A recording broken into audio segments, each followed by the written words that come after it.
So maganda at mabiyayang araw po ng sa ating lahat. Umpisa na po natin ang ating pananambahan. Paki-silent lang po yung ating mga cellphone.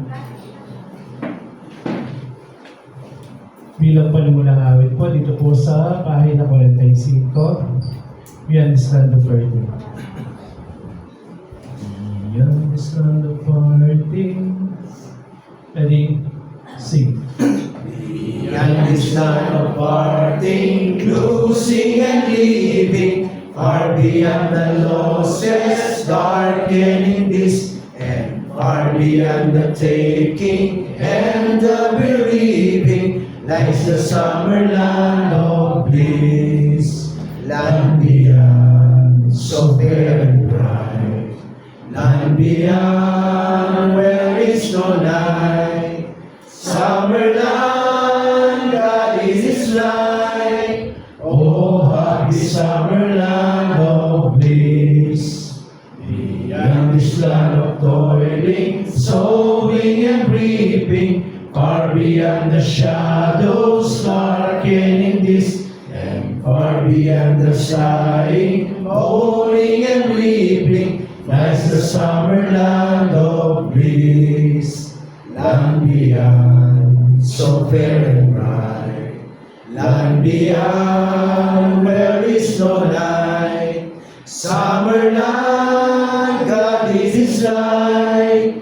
Oh, happy summer land of bliss. Beyond this land of waiting, seeking and sighing, far beyond the sorrows darkening this, and far beyond the pain and sickness and dying, lies the summer land of bliss. Land beyond, so fair and bright, land beyond, where is no night. Summer land, God is His light. Oh, happy summer land of bliss. Malawang awitin po natin dito po sa pahina 255.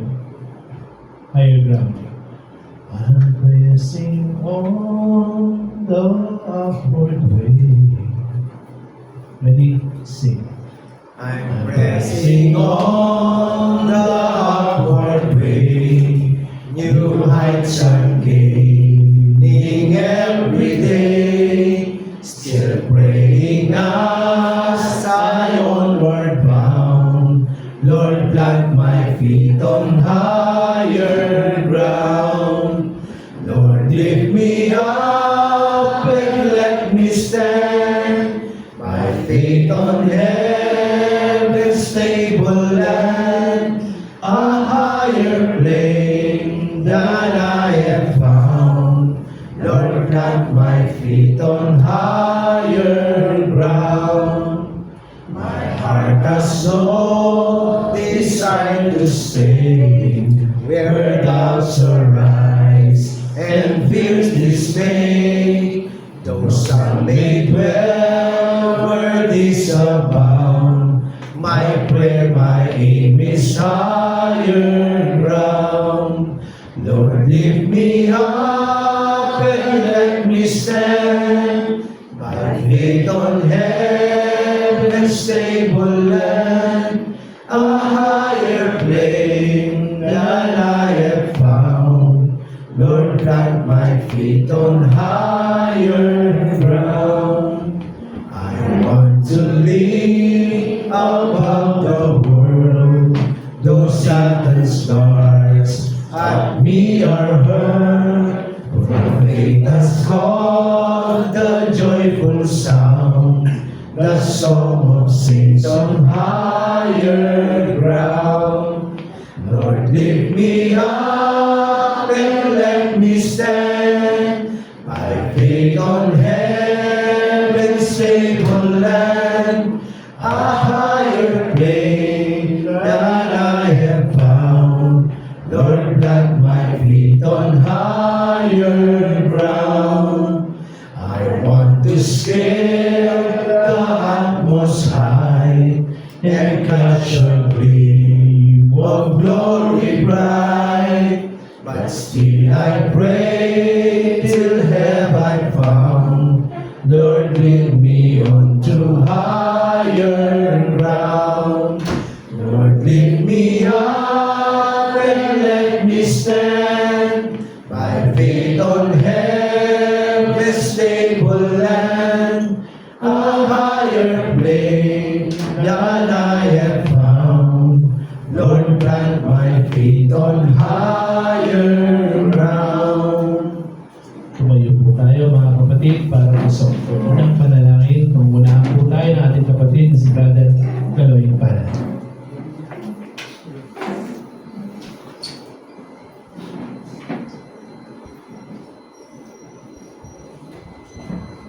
Ikupo natin ang ating mga ulot, ikupo natin ang ating mga ulot. Dakilang Ama na makapangyarihan sa lahat, naging kaming pinagkatipon sa araw na ito. Ipaggampanan namin ang aming tungkulin na sambahin ka namin sa Espiritu at saka sa katotohanan. Bigyan mo sana katahimikan at kaayusan itong aming pagtitipon na ito. Ano man ang nagawa namin pagkukulang, nagawa namin pagkakasala, gawad mo sana sa amin ng iyong banal na kapatawaran. Dakilang Ama, kung sino man sa mga kapatid namin gagamitin mo sa araw na ito, lalong-lalo na sa pag-aaral ng iyong mga banal na salita, na sana itanim mo sa mga puso't kaisipan namin upang makaragdag sa amin kaalaman at ganun din ang mensaheng ipagkakalog ng aming kapatid na siyang magpapatibay sa aming pananampalataya. Dakilang Ama, yung mga kapatid namin nasa bawat ng karamdaman, mga kapatid namin na may sakit, ibangon mo sana muli sila. At mga kapatid namin nangihina sa pananampalataya, dakilang Ama, tulungan mo sana siya. Ano man ang nasusumpuan namin mga problemang material at lalo tigit sa spiritual, sa iyo namin ipinagkakatiwala lahat ng bagay nito. Tulungan mo rin sana na mamahala ng aming kamahalan, lalong-lalo na ang aming Pangulo, na sana magkaroon ng kalutasan lahat ng problema ng bansa namin tungkol sa amin, lalong-lalo na yung aming karagalan sa Philippine Sea.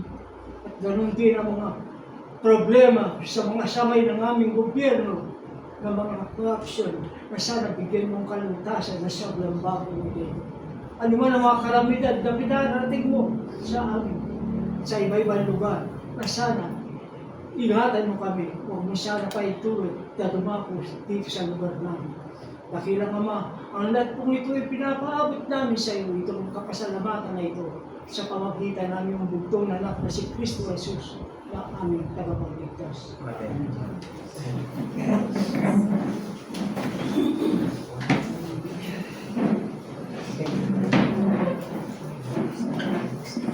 Bilang pagpapatuloy po, ay ulit aawit na yun dito po sa pahina 663. In every mention we do.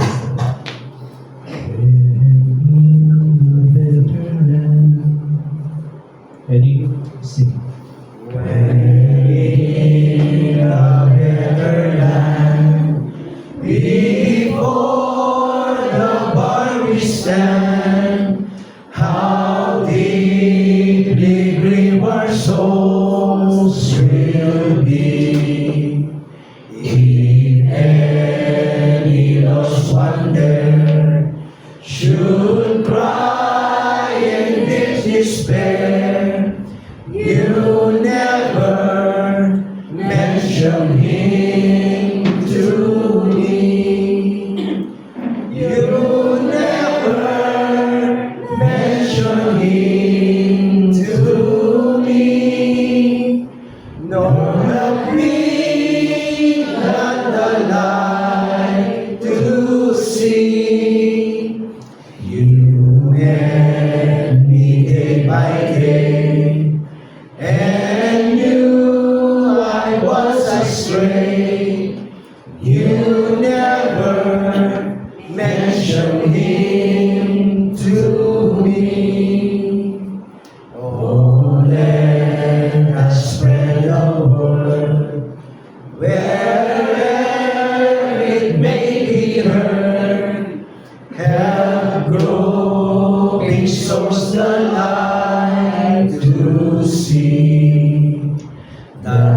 yonder none may say, you show me not the way.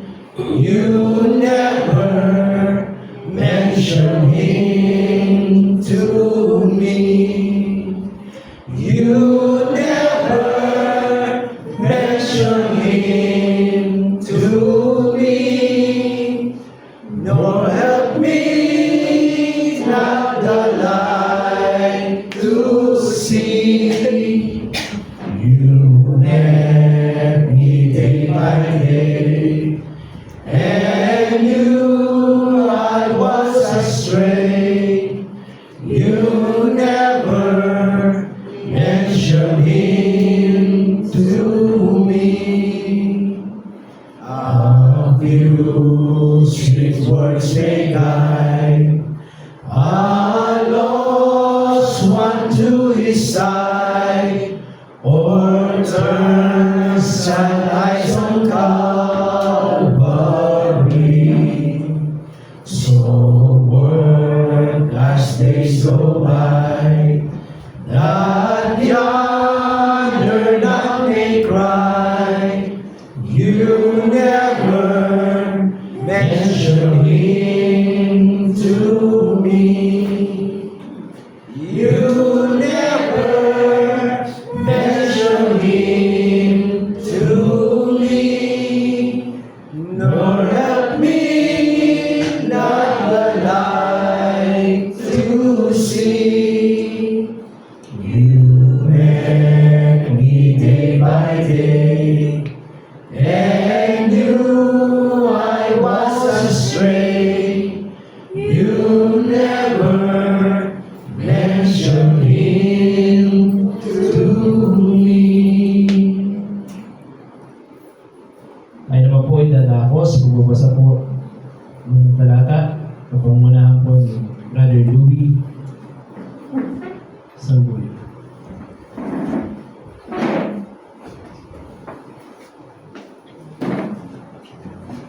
Magandang umaga po mga kapatid. Ngayon po tayo ay babasa dito sa Isaiah chapter 40, 25 to 26, 28, 29 hanggang 31 po. Ito po ang nakasulat. Kanino nga ninyo itutulad ako upang makapares ako niya? Sabi ng banal. Itingin ninyo ang inyong mga mata sa itaas at tignan ninyo ang sinong lumikha ng mga ito, na tinutuos ang kanilang hukbo ayon sa bilang. Tinatawag niya sila sa pangalan, sa pamamagitan ng kadakilaan ng kanyang kapangyarihan. At dahil sa siya'y malakas sa kapangyarihan ay walang nagkukulang. Hindi mo ba naalaman? Hindi mo ba narinig? Ang walang hanggang Diyos, ang Panginoon, ang may dalang ng mga wakas ng lupa, hindi nanlalata o napapagod man, walang makatarok ng kanyang unawa. Siya'y nagbibigay ng lakas sa mahina, at ang walang kapangyarihan ay pinagnanagana niya sa kalakasan. Ngunit silang nangaghihintay sa Panginoon ay magbabagong lakas. Sila'y paiilang lang na may mga pakpak na parang mga agila. Sila'y magsisitakbo at hindi papagod. Sila'y magsisilakad at hindi manghihina. Ganito lang po. Maraming. Salamat po, kapatid. Patuloy po tayo. Dito po sa pahina 203.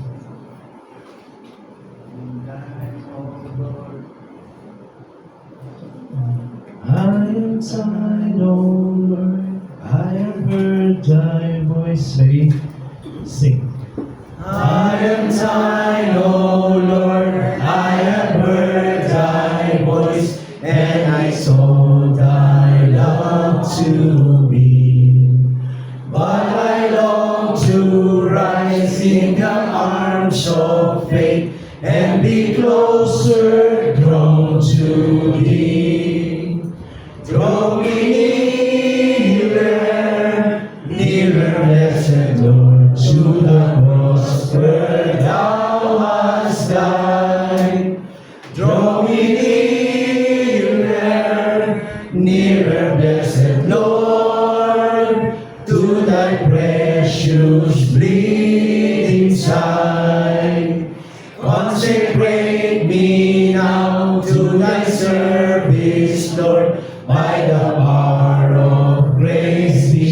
mine. Let my soul look up with a steadfast hope, and my will be lost in time. Draw me nearer, nearer, blessed Lord, to the cross where thou hast died. Draw me nearer, nearer, blessed Lord, to thy precious bleeding side. Oh, the pure delight of a single heart, that before thy throne I stand. When I kneel in prayer and with thee, my God, I commune as friend with friend. Draw me nearer, nearer, blessed Lord, to the cross where thou hast died. Draw me nearer, nearer, blessed Lord, to thy precious bleeding side. There are depths of love that I cannot know till I cross the narrow sea. There are heights of joy that I may not reach till I rest in peace with thee. Draw me nearer, nearer, blessed Lord, to the cross where thou hast died. Draw me nearer, nearer, blessed Lord, to thy precious bleeding side. Ay po idala ko sa pag-aaral at pagkakalob po ng ating kapatid na si Brother Flavio.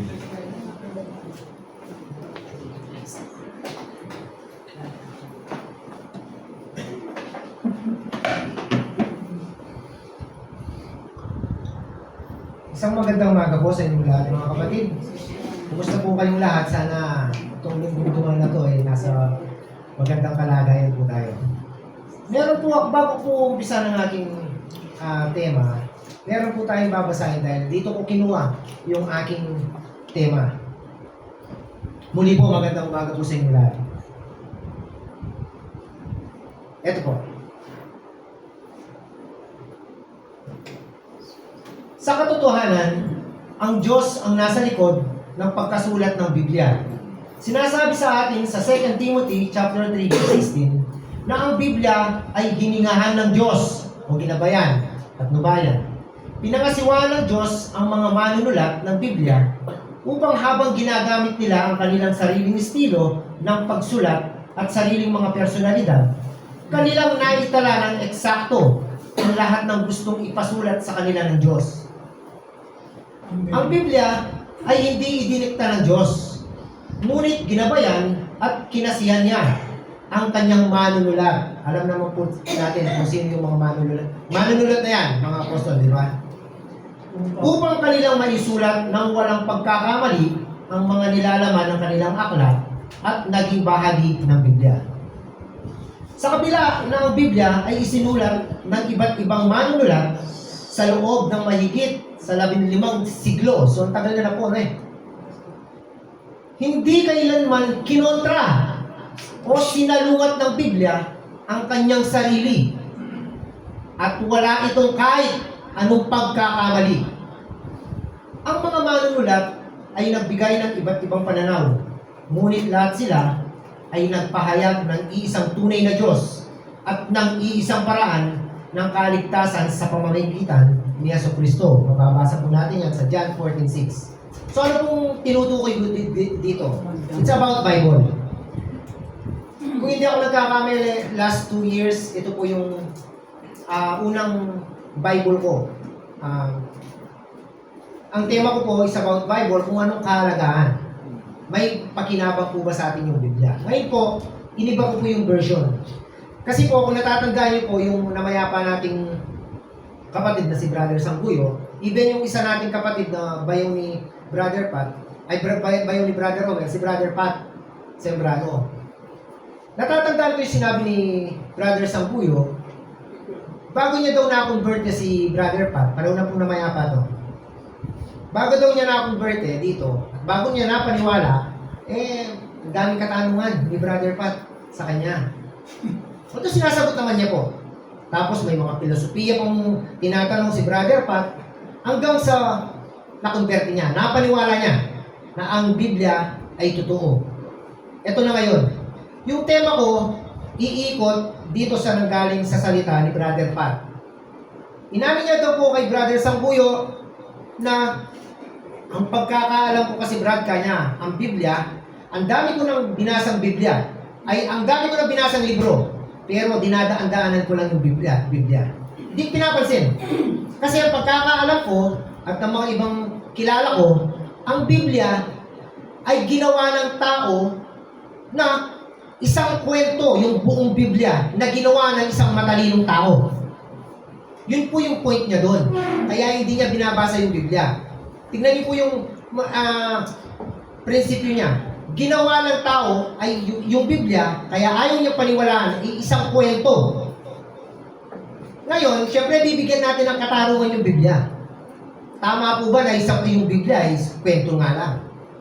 Ngayon, patitibayin po natin. Ayon sa United Bible Society, ang Biblia ay nasalin sa mga lengguwahe na naiintindihan ng mahigit sa kalahati ng world population. Ibig sabihin, ito ay nasalin sa halos 700 lengguwahe o salita. Ganyan kapopular ang Biblia. Si United Bible Society po sa ibang bansa, sila po ay grupo po yan. So sila po ay nagpapatunay. Tandaan niyo po itong naka-highlights na to wala itong anong pagkakamali. Hindi kailanman kinontra o sinalungat ng Biblia ang kanyang sarili. Okay, punta tayo. Kung halimbawa ang Biblia, isang kwento lamang ng isang taong matalino, alam naman po natin, kapag taong gumawa, panigurado, may mali. May kulang o may dagdag. Pero malinaw na sinasabi dito, kailanman hindi, from Genesis to Revelation, hindi po nagkakasulungot yung mga sitas na yan. Alam niyo din po yan. So, tingnan po natin kung kwento lamang talaga ang Biblia. Siguro, karamihan sa atin, alam natin yan. Si Pinocchio. Di po ba? So, si Pinocchio, na-invento yan since 18th century. Di po ba? Isang wooden puppet. Ito po yung kwento. Yeah. So, pagbanggayin po natin kung ito bang kwentong to at yung sinasabi na yung Bible kwento, tignan natin. Si Pinocchio po kasi, isang wooden puppet, ang gustong mangyari nito ay maging totoo. Ngayon, ang nangyayari kay Pinocchio, kapag nagsisinungaling siya, umahaba yung ilong niya. At nagsinungaling na naman susunod, pahaba ng pahaba yung ilong niya. Yun po yung kwento niya. Ngayon, tignan natin, sa panahon ba natin ngayon, may prueba ba na si Pinocchio ay totoo? Hindi. Kasi nga, kwento. Di mo ba? Eh di sana, marami nang matatangos ang ilong sa atin dito. Habang nagsisinungaling tayo, patangos ng patangos yung ilong natin. Yun yung kwento. Isa pa yan, si Cinderella. Fairy tale yan. Yan po yung mga kwento Ito po, yan pong isipin na, napunta tayo sa cartoon. Hindi po, inaayon ko lang po kung sa mga kwento natin. And then, ibabangga po natin sa Biblia kung kwento nga rin ba yung Biblia. Kasi ito, walang proof na hanggang ngayon ay totoo si Pinocchio. Dahil nga kwento nga lang. Si Cinderella, isang mahirap na bata yan, na biniyayaan ng isang grandmother niya, Brad, di ba? Tapos, may kapangyarihan yung grandmother niya Binigyan siya ng sapatos na crystal yata yun. Na kapag sinuot niya yun, gaganda. Pero may limit yung oras niya. Pag umabot dun sa oras niya, kailangan niyang umuwi kasi papanit na ulit siya. Yun yung kwento. Okay. Sa panahon ba natin ngayon, may prueba po ba tayong makikita na ang sapatos ni Cinderella ay nag-i-exist hanggang ngayon? At may tao ba na pangit kapag sumuot ng sapatos, gaganda? Wala. Paano naman itong Biblia? Isang kwento rin. May mga tao na involved dito, may mga lugar na involved din dito. Totoo kaya yung mga lugar na nasabi dito sa Biblia? Totoo kaya yung mga tao na nabanggit dito sa Biblia? Siyempre, kailangan natin patunayan yan. Kung katulad nga ba ng Biblia, itong dalawang kwento na to. Kaya sabi po dito sa 2 Timothy chapter 3 verse 16, ang lahat ng mga kasulatan na kinasiyahan ng Diyos, kanina po nabasa na natin ang kinasiyahan ng Diyos, di ba? Ginabayan, ay mapapakinabangan din naman sa pagtuturo, sa pagsansala, pagpigil po, sa pagsaway, sa ikatututo na nasa katwiran. Okay, ganyan po pala katindi yung Biblia. Pero syempre, kailangan natin magkaroon ng proof kung lahat ng nakasulat dito ay nangyari. Ito po yung sample. Last time, binibule ko na rin po yung about the Great Flood, yung Arko ni Noah. Yung Arko ni Noah, sa Genesis pa lang, kung ang isang taong matalino ay ginawa yung Biblia para gawin lang kwento na walang basihan, basahin po natin. Sa Genesis chapter 7 verse 12 to 19. At umulan sa ibabaw ng lupa ng 40 araw at 40 gabi, 40 days and 40 nights. So mahaba po yung ulan na nangyari. At dumagsa lubha ang tubig sa ibabaw ng lupa. At naapawan ang lahat ng mataas na bundok at nasa silong ng buong langit. So parang po talagang ganun eh. Tuloy po natin. At sumadsad ang sasakyan ng ika-7 buwan ng ika-17 araw ng buwan sa ibabaw ng mga bundok ng Ararat. Nabanggit niya po ito. Kung isa kang manunulat, kailangan walang ebidensya to. Kasi hula lang eh. Nanguhula ka lang sa mga kwento mo eh. Para mapaganda mo lang. Tignan natin to. Totoo ba itong bundok ng Ararat? Nasa mapa po pala eh. Sa Eastern Turkey, matatagpuan po yung Ararat. Sorry.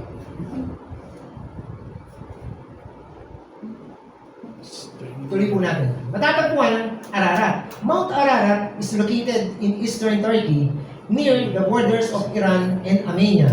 It is a prominent dormant volcano that consisted of 2 major volcanic ones. So, isang volcano. Kasi tumutugma na to sa bundok Ararat. Ayan. Ibig sabihin, may prueba na. Yung kwento na sinasabi, na isang kwento ginawa ng isang matalino, 1,000 years before Christ pa, na isulat ito. Kung siya man ang gumawa, kung ordinaryong tao man ang gumawa, bakit niya nalaman na merong bundok Ararat? Kaya ba niyang mag-travel dyan? Wala naman sasakyan? Di po ba? Ano pang mga ebidensya? Hindi ko na lang po in-specify lahat dyan o dinetail. Kasi yung mga archaeologists po, may nakikita nilang mga fossil. Di po ba? Yung mga shell na nasa mga bundok, iba't ibang damo ng mga bundok. Isipin nyo kung hindi totoo yung Great Flood na pinalubog ng Diyos, di sana hindi ka makakakita ng bakas ng isda na nasa bundok. Paano lulubog yung bundok? O minsan, bundok ng disyerto sa US, nakakakita sila ng mga fossil na ganon. Yun po yung ebidensya. Ngayon, kung hindi pa matibay yung ebidensya natin yan, na hindi kwento ang Biblia, tuloy po natin. Isa pa yan. The Tower of Babel. Ano po yan? The Tower of Babel. Dito po sa Genesis chapter 11, 2, 4, 9, at nangyari na sa kanilang paglalakbay sa silanganan, ay nakasumpong sila ng isang kapatagan sa lupain ng Sinar. Ito po isang rehiyon yan, lugar. At sila'y nanahan doon at nagsipagsabi, halikayo, magtatayo tayo ng isang bayan natin at ng isang muog na ang taluktok niyaon ay abot hanggang sa langit. At magtaglay tayo ng isang langalan, baka tayo'y mangalat sa ibabaw ng buong lupa.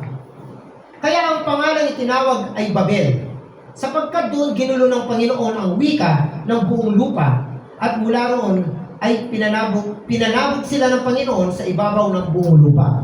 Ang Babel po kasi, ang kahulugan po niyan, ay guluhin. Kasi po nung panahon na tinatayo ng mga tao yan, hindi na sila kayang sawayin. Isipin nyo, itatayo daw yung Babel na yan hanggang sa langit. Nakita nyo naman po dito, nabasa natin. Kaya sinaway na po ng Diyos. Ginulo. Dito po nag-umpisa yung wika natin. Bakit iba-iba yung wika natin? Ginulo yung mga tao doon. Nag-iba-ibang wika. Siyempre, sino pang magpapatuloy na dating iisa lang kayo, iisang salita, na nagkakaisa, na patuloy na itinatayo yung Tower of Babel. Pero ngayon, dahil ginulo yung wika ninyo ng Panginoon, di na kayo nagkakaintindihan. Paano pa kayo magpapatuloy sa pagtatayo? Ngayon, yung Tower of Babel bang yan? Anong lugar? Diba? Yung Sinar po,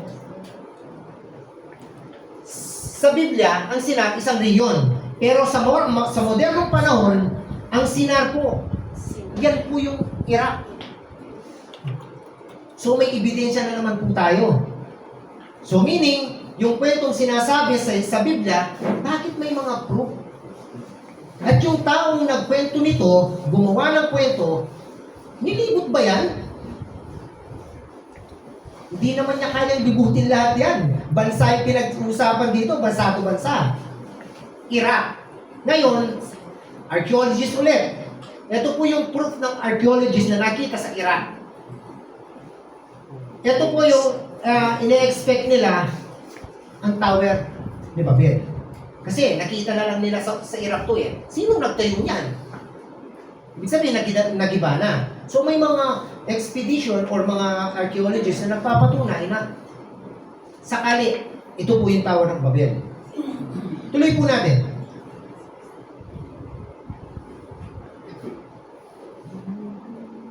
Ang Biblia ay nire-respeto ng mga magigiting at may impluensyang tao sa mundo. George Washington. Kung yung Biblia ay isang kwento lamang, bakit hindi mo na lang kinuha yung libro ni Pinocchio o ni Cinderella tapos doon ka manumpa? Lahat po ng presidente, anumang larangan dito sa gobyerno, kapag nanunumpa po, Biblia po ginagamit. Biblia. Ganun po kahalaga yung Biblia. Kung isang kwento lamang ang Biblia na hindi nag-exist sa panahon, hindi po manunumpa yung tao diyan sa Biblia. Kaya anong sabi ni George Washington, yung naging ex-president po yan. Anong sabi niya? Napakaganda po ng sinabi niya. It is impossible to rightly govern the world without God and the Bible. So, baba po natin. Imposible daw itama yung pamahalaan dito sa mundo kung wala kang Diyos at Biblia. Yes, tama naman. Napakahirap gumalaw sa buhay natin kung wala tayong Diyos. Maliban na lang kung atheist ka. Ang mga atheist nga, nakakatawa eh. Kapag inabutan ng problema, mabibigat na pagsubok, sinisisi nila yung Diyos eh. Pero hindi sila naniniwala niyan. Pero sisisihin mo yung Diyos. Ganun po kahalaga yung Biblia sa atin.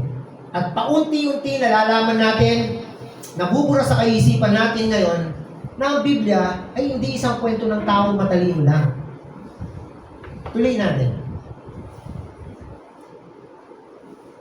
Dito po sa Genesis chapter 19 verse 24. Nang magkagayoy, nagpaulan ang Panginoon sa Sodoma at Gomora ng asupre, at apoy mula sa Panginoon na buhat sa langit.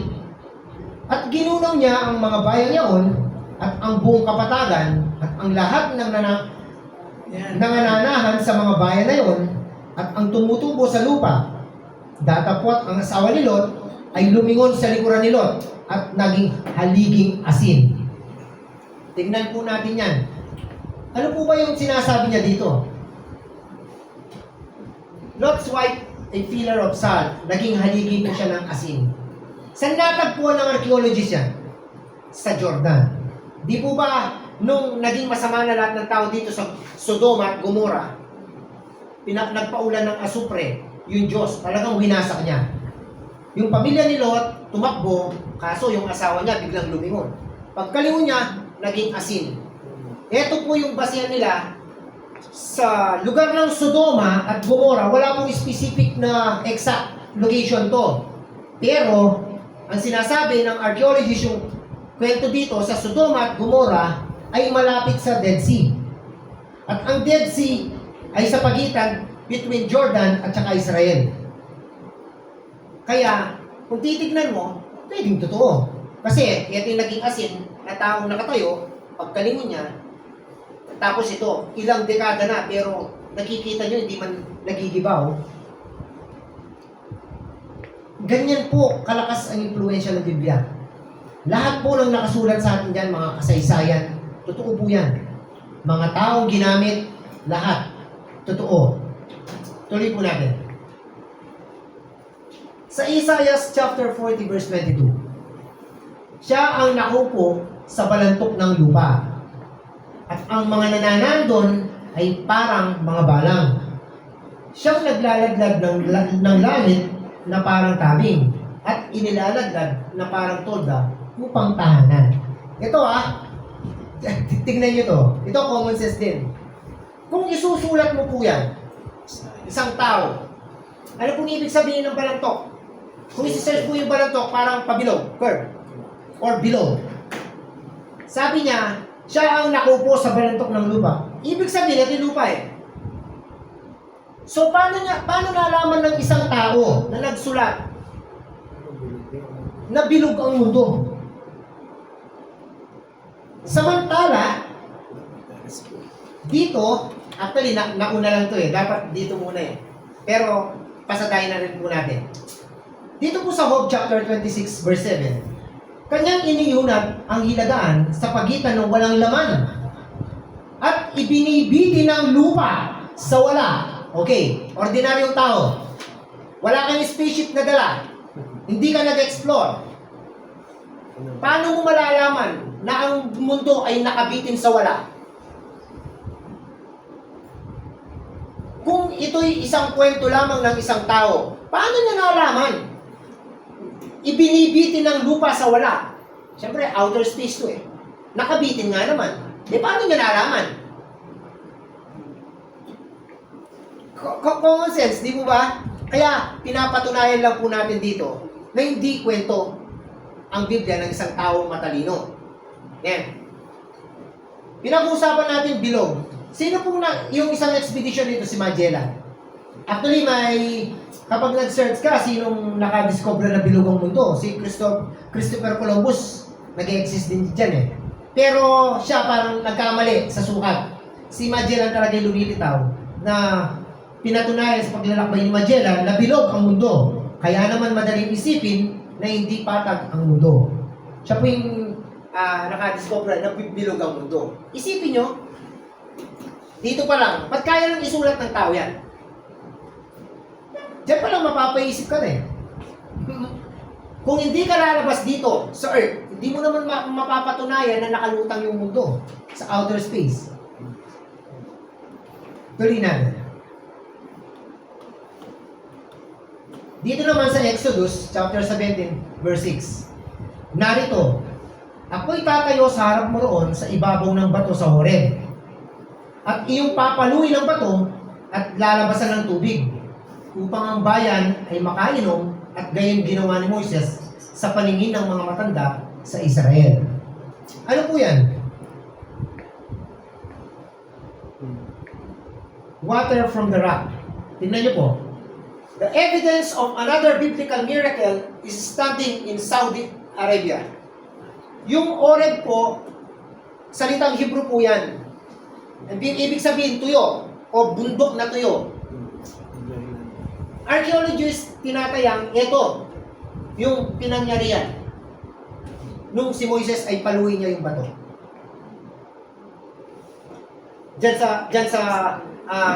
Sa bansang Saudi Arabia. May mga patunay po kasi lumilitaw eh.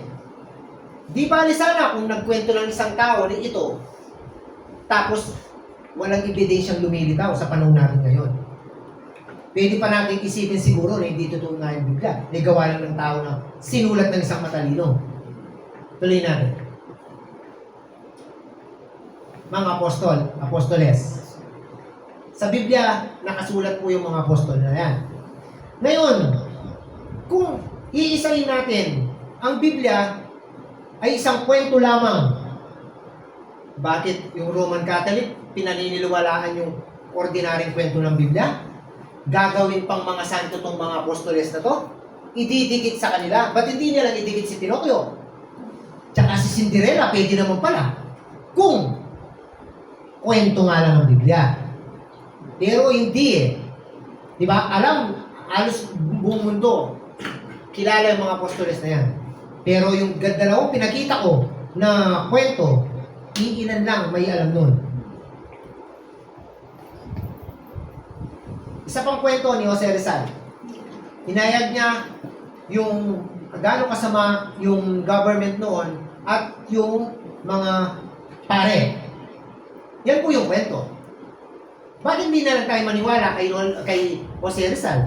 May mapupulot din naman tayo dito. O di naman kaya, magbasa na lang tayo ng encyclopedia. Para mas matatag yung kaisipan natin, yung knowledge natin lalawak. Kesa naman, maniniwala tayo sa Biblia kung kwento nga lang naman talaga. Bakit ka maniniwala? Ano bang nakasulat doon? From Genesis to Revelation, ang tinutukoy doon, yung buhay na walang hanggan. Di mo ba? Ngayon, bago mo paniwalaan yun, na isang kwento lang ng isang matalinong tao, bago mo matupad yung buhay na walang hanggan, kailangan mamatay ka muna para mapatunayan mo na may buhay na walang hanggan. Eh, syempre, kung alam ko lang kwento ng isang tao, ba't magpapakamatay pa ako para makita ko yun? Hindi na. Magpapasa na lang ako nito at saka nito. Yun po yung kalagan na talagang hindi kwento yung Biblia. Kaya, sabi po dito sa Hebrew chapter 1 verse 1, Diyos po ang nagsasalita dito. Ang Diyos na nagsalita ng unang panahon sa ating mga magulang, sa iba't ibang panahon, at sa iba't ibang paraan, iba't ibang panahon po tsaka iba't ibang paraan, tignan nyo. Sa pamamagitan ng mga propeta, ginamit niya po yung mga propeta. Sila po ang nagsulat, di ba? Tapos itinranslate lang ng King James, kung sino pa, Bible, Folio Society, ang dami pong nag-translate niyan.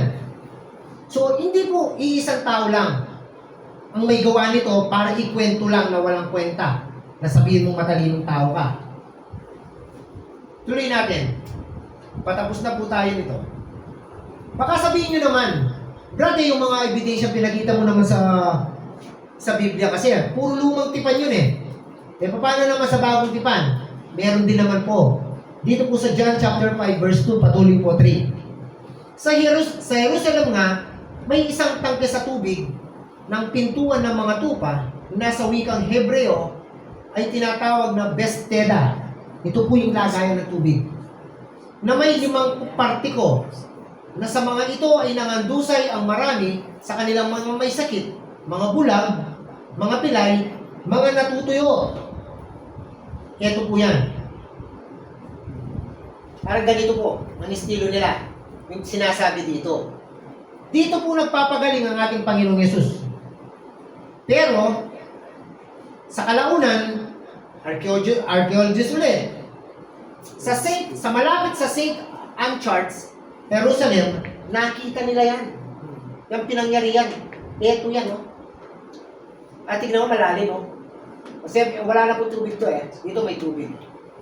Ayan po yung tinutukoy na sinasabi na Bethesda. So may proof tayo. Lumang tipan man at bagong tipan. Yan po yung sinasabi. Ba't may mga proof na lumilitaw? Di po ba? So dito, patapos na po tayo. Alam naman natin na marami sa Biblia, halos lahat ng nakasulat dyan ay kasaysayan. Katulad nga po ng tinapik natin kanina. Ibig sabihin, yung mga nakasulat sa Biblia, hindi yan mga hangisip lamang. Yan po ay mga totoong tao. Yan, pinakita din naman natin kanina. Totoong lugar at mga totoong pangyayari na naganap sa kasaysayan.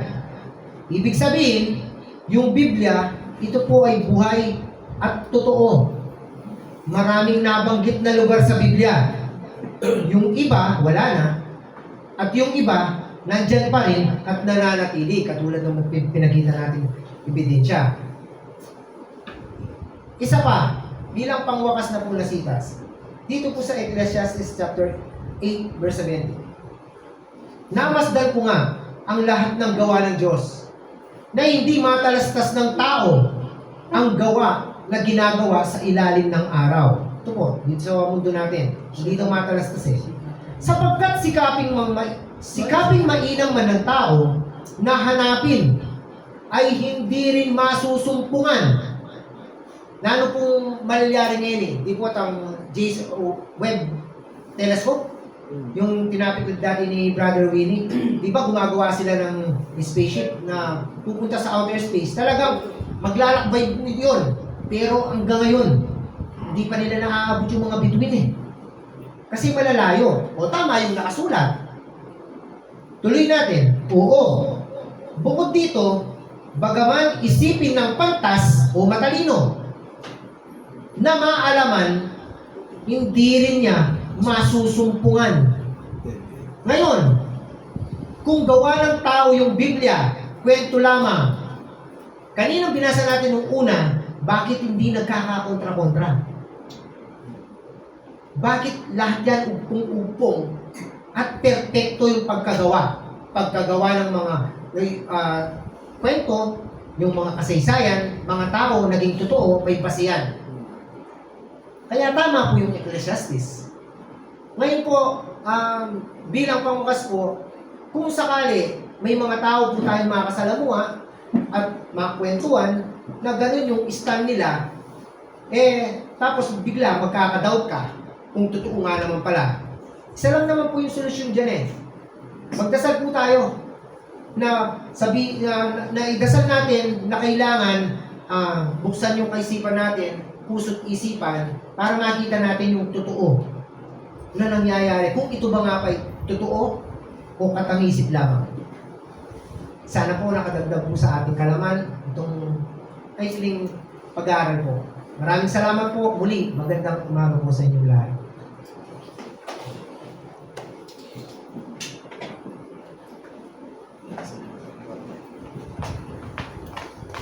Maraming salamat po. Maganda pag-aaral po muli. Na-press na naman po tayo sa kahalagahan at supremacy ng Biblia.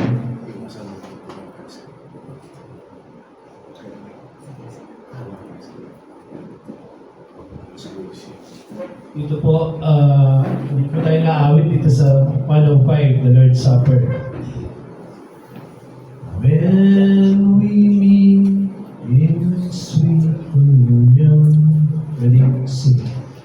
When we meet in sweet communion, where the peace divine is spread, hearts are brought in closer union, by the partaking of the bread.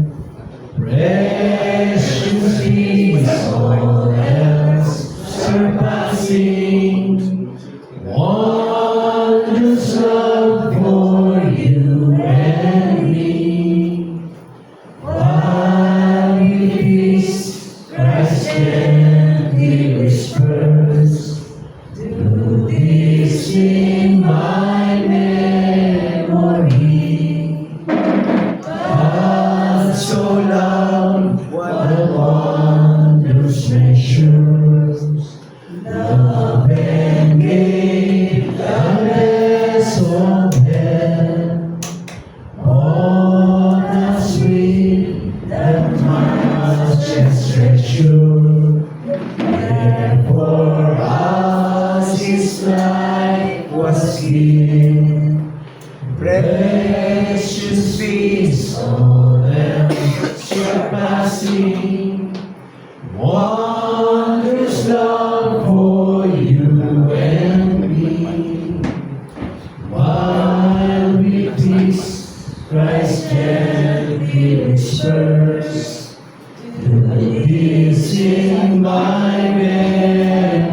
stop, Christ gently whispers, "Do this in my memory." Precious peace, all else surpassing, wondrous love for you and me. While we peace, Christ gently whispers, "Do this in my memory." Pinapagpatuloy po, dadako naman po tayo sa commemoration. Pangunahan po ng ating mga kapatid, si Brother Frederick Morales at po si Brother Salvador.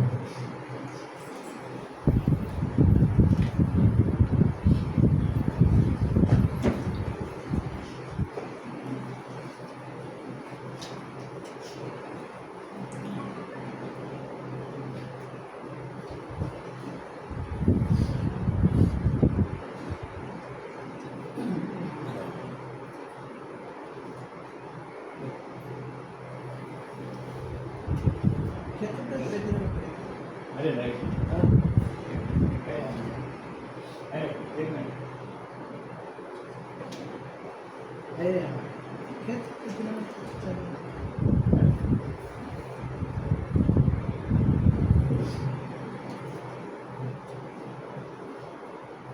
Magandang umaga po mga kapatid. Tayo naman po idadako sa commemoration ng ating Panginoon. At gaya po ng dati bilang patuloy, tayo po ibabasa ng mga ilang sintas. Dito po sa 1 Corinthians chapter 11, verse 23 hanggang 26.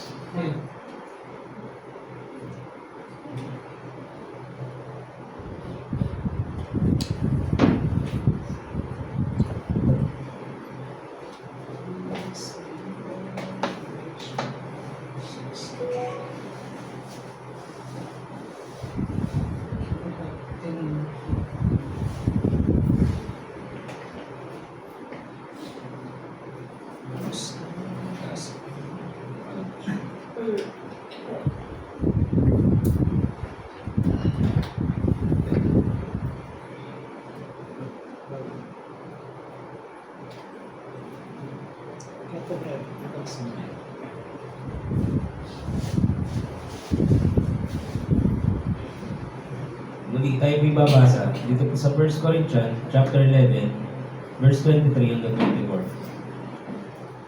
Sapagkat tinanggap ko sa Panginoon ang ibinigay ko naman sa inyo na ang Panginoong Yesus nang gabing siya'y pagkalunok ay dumampot ng tinapay. At nang siya'y makapagpasalamat ay kanyang pinagputol-putol at sinabi, "Ito'y aking katawan na pinagputol-putol dahil sa inyo. Gawin niyo ito sa pag-alaalang sa akin."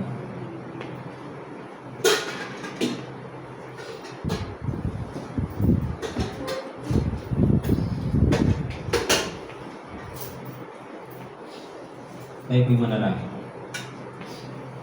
O Amang Banal, Diyos po namin pinakamakapangyarihan sa lahat. Ama, narito po ang tinapay na walang lebadura na sumisipulos sa katawan ng aming Panginoon. Pagibasbasan niyo nga po ito, Amang Banal, patawarin niyo nga po kami sa aming nagawang pagkakasala. Linisin niyo nga po ang aming mga puso't kaisipan upang maging karapat-dapat po kami sa pagtanggap nito. At habang pinagputol-putol po namin ang nasabing tinapay, kami po ay patuloy na umaalala sa aming Panginoon ang mananatili sa kanyang iglesia hanggang sa muli niyang pagdating. Ang lahat pong ito ay aming pong ipinaabot sa inyong pong banal na harapan, na aming pong pinamamagitan sa tanging pangalan lang po ng pong bukong nanak, sa Kristo Jesus na aming pong Panginoon at taginang tagapagligtas.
Tayo po'y magpapatuloy. Dito po sa 1 Corinthians, chapter 11, verse 25 hanggang 26.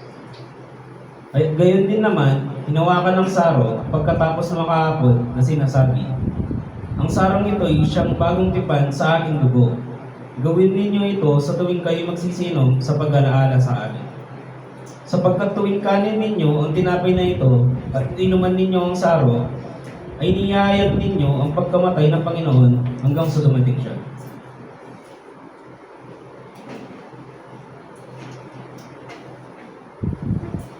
Muli tayo pinanalangin. Amang banal, Diyos po namin pinakamakapangyarihan sa lahat. Ama, narito naman po ang saro na may katas ng ubas na sumisimulo sa bagong tipan ng aming Panginoon. Pagibasbasan nyo nga po ito, Amang banal, at patawaran nyo nga po kami sa aming nagawang pagkakasala. Linisin nyo nga po ang aming mga puso't kaisipan upang kami ba'y patuloy na maging karapat-dapat sa Panginoon. At habang iniinom po namin ang nasabing katas ng ubas, ay kami po ay patuloy na nakikipagkaisa sa bagong tipan ng aming Panginoon at mananatili po sa kanyang iglesia hanggang sa muli niyang pagdating. Maraming salamat po, Amang banal. At ang lahat pong ito ay amin pong pinaabot sa iyong banal na harapan at kami pong pinamamagitan sa tanging pangalan lang po niya pong bugtong na anak, si Kristo Jesus, amin pong Panginoon at Taginong Tagapagligtas. Amen.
po sa inyo lahat mga kapatid. Ngayon ako po'y dadako sa banal na ambagan. Tayo po'y magbabasa ng ilang sitas bilang patotoo. Dito po sa 1 Corinthians chapter 16 verse 1 and 2, and sa 2 Corinthians chapter 9 verse 6 and 7. Ngayon, tungkol sa ambagan sa mga banal, ay gawin din naman ninyong gaya ng inuutos ko sa mga iglesia ng Galatia. Tuwing unang araw ng Sanlinggo, ang bawat isa sa inyo ay magbukod na magsimpan. Ayon sa kanyang giniginawa, huwag magkukuha ng mga ambagan sa pagparian ko. Kaya sapagkat sinasabi ko, ang nag-aasik ng bahagyana ay mag-aani ng bahagyana, at ang nag-aasik ng sagana ay mag-aani ng sagana. Pagbigay ang bawat isa, ayon sa ipanasya ng kanyang puso, huwag mabigat sa loob, o dahil sa kailangan, sapagkat iniibig ng Diyos ang nagbibigay ng masaya.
Tayo po'y manalangin.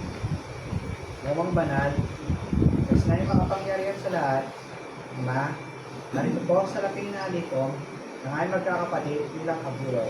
Pagpaspasan niyo po ito ang banal, itong magamit sa ikauulan ng inyong iglesia, sa silaganan po ng inyong mga banal na salita.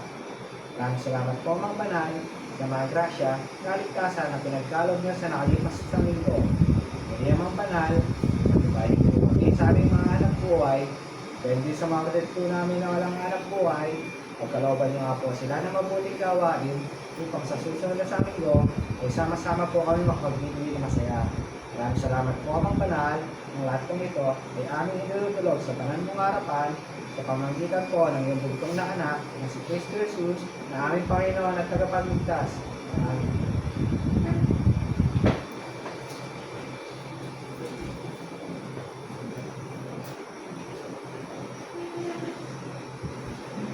Pinagpatuloy po, magdalabago po ang mensahe ng ating kapatid na si Brother Edgar. Tayo po aawit dito sa Amazing Grace.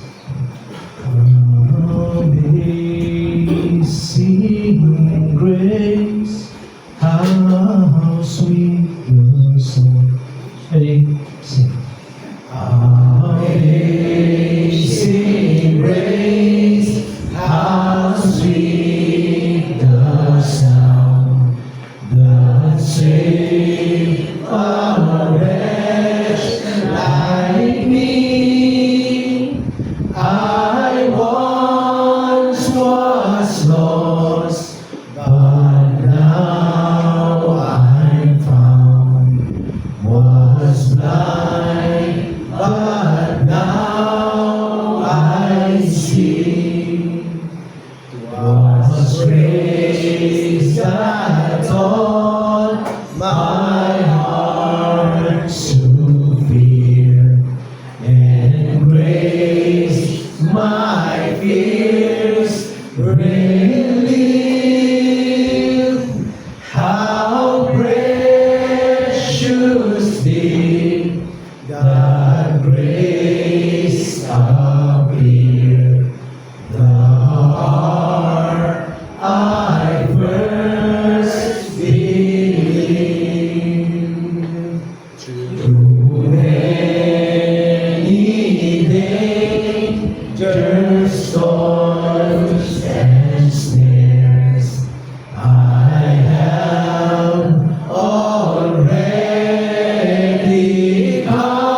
far, and grace will lead me home.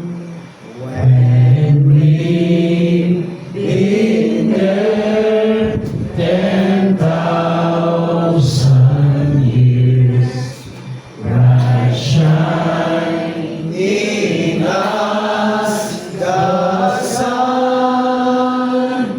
with no less days to sing God's praise than when we first began.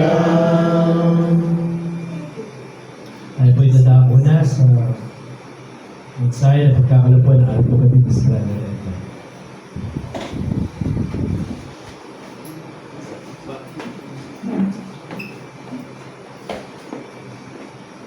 Magandang umaga po.